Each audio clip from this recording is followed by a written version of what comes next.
तो current time में हमारे देश में ठंड काफ़ी ज़्यादा है, लेकिन ठंड से भी एक बहुत बड़ी प्रॉब्लम है हमारे देश में, वो है बेरोज़गारी की। जी हाँ दोस्तों, बड़े बड़े यूट्यूबर्स की नाम नहीं लूँगा, बड़े बड़े नेताओं के नाम नहीं लूँगा, वो सभी कहते हैं हम आएंगे तो बेरोज़गारी मिटा देंगे। लेकिन बेरोज़गारी मिटाने से पहले क्या कोई आपको ये बताता है हमारे देश में बेरोज़गारी क्यों है, कैसे आई बेरोज़गारी और कैसे हम इस बेरोजगारी को सही कर सकते हैं। आज की वीडियो में मैं डिस्कस करूंगा। बिल्कुल ग्राउंड लेवल की रूट कॉज मैं ढूंढ के लाया हूं आज की वीडियो में। बिल्कुल ग्राउंड लेवल की चीज़ें बताने वाला जो कि आपको ज़मीनी स्तर पे दिखता है, और उन चीज़ों को कैसे इंप्रूव करके एक अच्छी सरकार अगर आती है इस देश में, कभी भी आएगी, चाहे अभी है जो भी है, तो वो अगर इन चीज़ों को इम्प्लीमेंट करे तो हम अपने देश को चाइना से भी आगे ले जा सकते हैं। बेरोजगारी दर हम 99% खत्म कर सकते हैं। जी हाँ दोस्तों, बिल्कुल सही कह रहा हूँ। पूरे देश में रोजगार आएगा। बस आपको इस वीडियो को शुरू से अंदर देखिएगा और मेरी बात आपको ओपिनियन कैसी लगी ये भी बताइए कमेंट बॉक्स पे। पहला दोस्तों मैं रीज़न बताता हूँ बेरोजगारी होने का हमारे देश में, वो है having a degree but not a skill. कहने का मतलब ये हर साल हमारे देश में लाखों बच्चे ग्रेजुएट होते हैं, लेकिन हमारे देश का एजुकेशन सिस्टम ऐसा है कि यह बस आपको एक कागज देता है डिग्री का, स्किल्स आपको नहीं मिलते हैं। ये मैं सबको नहीं कह रहा हूँ, कुछ लोग स्किल्स लेते हैं लेकिन वो बात अलग है। जैसे एग्जांपल में लेता है, मेरा एक दोस्त है, उसने आईआईटी किया इलेक्ट्रीशियन से, 2 या 2.5 साल आईआईटी किया, लेकिन उसे सिर्फ किताबी नॉलेज मालूम है। हाँ, 20 से 25% उसे टीवी फ्रिज खोलने आता है। वहीं मेरा एक और दोस्त है, उसने आईआईटी नहीं किया है, उसने दुकान पे रहते रहते सारी चीज़ बनाना सीख लिया और अब वो फ़ोन आने पर लोगों घर घर जाके बनाता है। तो आप बताओ किसके पास ज़्यादा ज्ञान है? क्या है उस डिग्री होल्डर के पास ज़्यादा ज्ञान है, या फिर वो दोस्त जो कि लोगों घर घर जाके बना रहा है, देखते देखते सीखता है?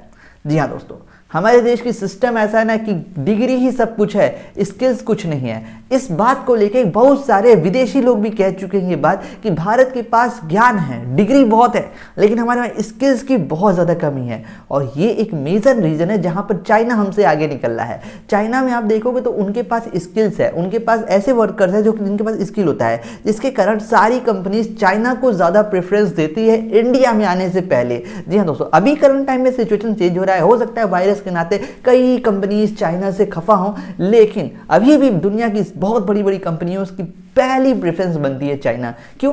चाइना में एक स्किल्ड मतलब होते हैं, स्किल उनके पास है। हमारे में डिग्री ही मेन होता है, स्किल नहीं। आपने भी सुना होगा, आपके माता पिता या फिर टीचर कहते होंगे इतना परसेंटेज ला दो तुम बहुत अच्छे हो। यार उसके पास गुण कितना ये देखो। एक मछली को आप उड़ना सिखाओ तो ऐसा तो हो नहीं सकता। सेम यही बात है। नंबर दूसरा, हमारे देश में सबसे बड़ी प्रॉब्लम क्या है? बचपन से हमें क्या सिखाया जाता है? सरकारी नौकरी। हमारे देश में 70% युवा, मैं कहूँगा, वो बचपन से मतलब 17-18 साल की उम्र के होते हैं तो उनके एक लक्ष्य होता है सरकारी नौकरी पाना।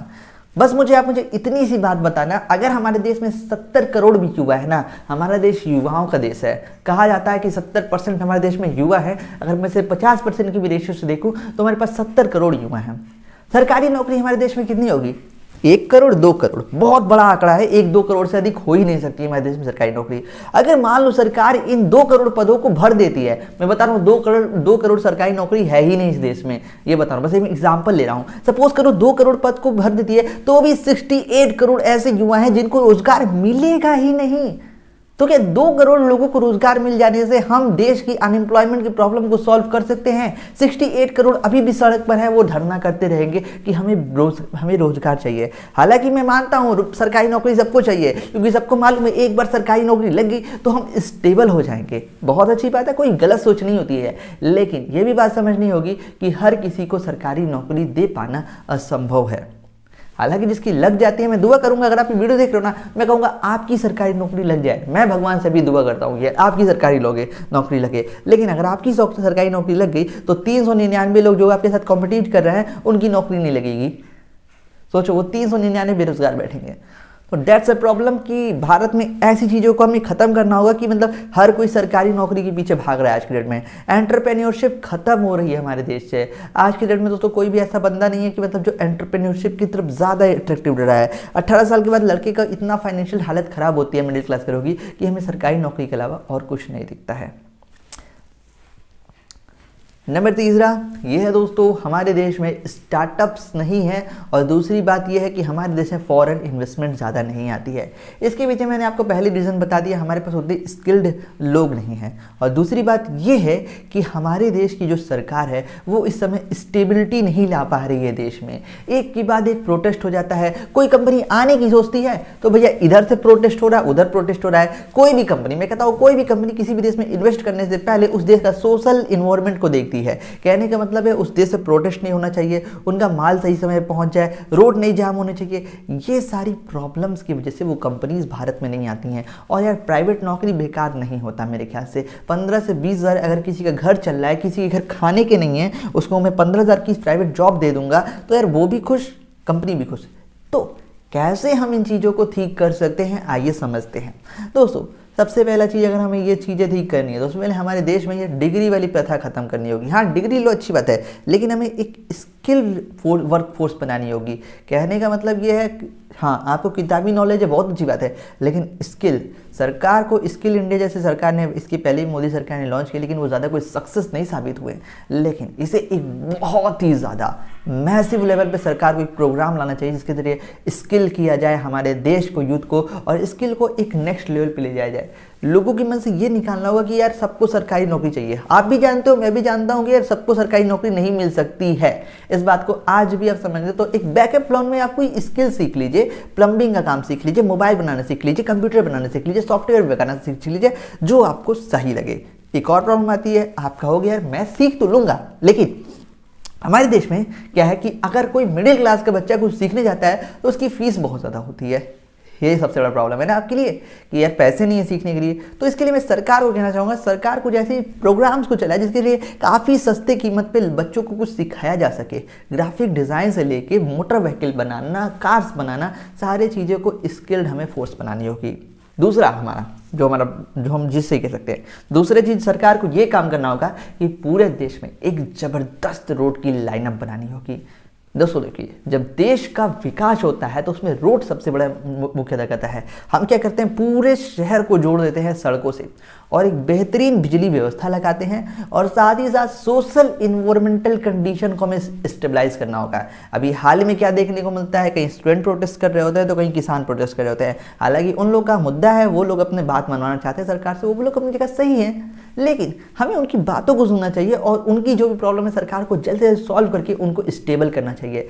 देश में जब स्टेबल इन्वायरमेंट हो जाए, एक अच्छा रोड सिस्टम बन जाएगा, एक अच्छी हमारे पास इंफ्रास्ट्रक्चर होगी, तो भारत सरकार को जाना चाहिए दुनिया भर में भ्रमण करने, और हमें लाना चाहिए एफडीआई को। मतलब कि जैसे मान लो हमारे पास कंपनी है, सोचो कि सैमसंग, ठीक है, सैमसंग को हम बुलाते हैं भारत में और कहते हैं यार अपना फैक्ट्री वो चाइना से आप हटा लो, हम तुमको चाइना से भी कम टैक्स लेंगे, आपको चाइना से भी सस्ती लेबर देंगे, आप फैक्ट्री यहाँ लाओ, देखो हमने रोड बनवा दी है, आपके लिए सारी व्यवस्था कर दी।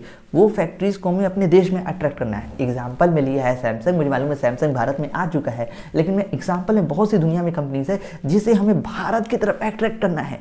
चीन की तरफ जो कंपनीज हैं उन्हें हमसे हम उनसे छीनना है और अपने देश में लाना है। चीन में आपको मालूम है सारी कंपनीज क्यों जाना चाहती है? पहला रीज़न, वहाँ एक स्टेबल गवर्नमेंट है। वहाँ ये नहीं है कि मतलब कहीं कोई सरकार विरोध कर रही है। एक तो हमारे देश में प्रॉब्लम ये है ना कि अगर कोई सरकार एक काम कर रही होती है तो उसको चार पार्टी इधर से कोसना शुरू कर देती है। भले ही वो पिछले सरकार में जब थे उस चीज़ को सपोर्ट करेंगे, लेकिन जब ये सरकार काम करनी चलेगी तो उसको कोसेंगे, गलत कर रहे हो, इसी कारण स्टेबिलिटी नहीं आ पाती। दूसरा रीज़न, चाइना के पास एक बेहतरीन इंफ्रास्ट्रक्चर है भाई।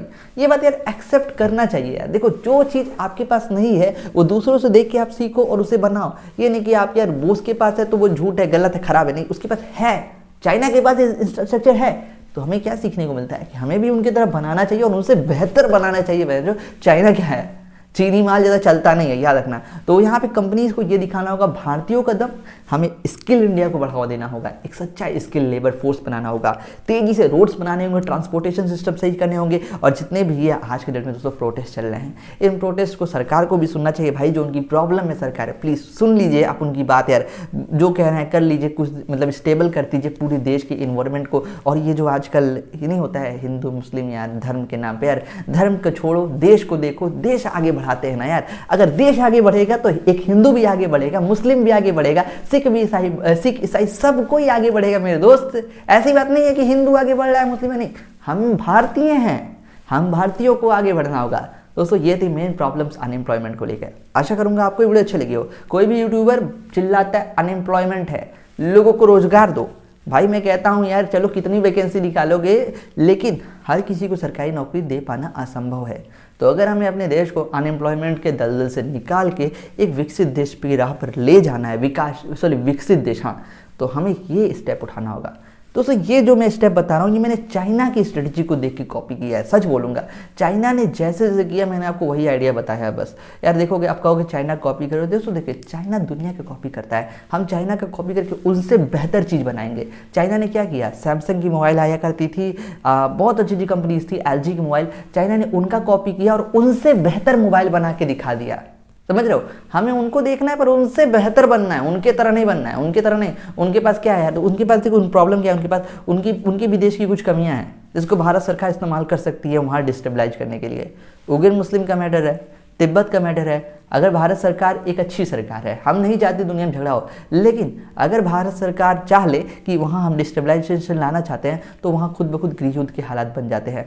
अभी चाइना का प्रेसिडेंट कितने सालों से अपने देश से बाहर नहीं निकलता है, सोचता है कहीं तख्ता पलट ना हो जाए, ये सारी बात है चाइना के अंदर। लेकिन चाइना की अभी करंट टाइम में मैं बोलूँ तो उनके पास ज़्यादा कंपनीज हैं, तो उनसे हमें कंपनी छीननी होगी भाई, छीन के ही हम जीतेंगे और यहाँ पे हम बन जाएंगे एक सुपर पावर। तो ये था हमारा वीडियो आज का। आशा करूँगा ये वीडियो पसंद आई हो, अगर पसंद आई तो मेक श्योर लाइक करिएगा, चैनल को करिए सब्सक्राइब और भी ऐसे सोशल वीडियोस को देखने के लिए। Thanks for watching.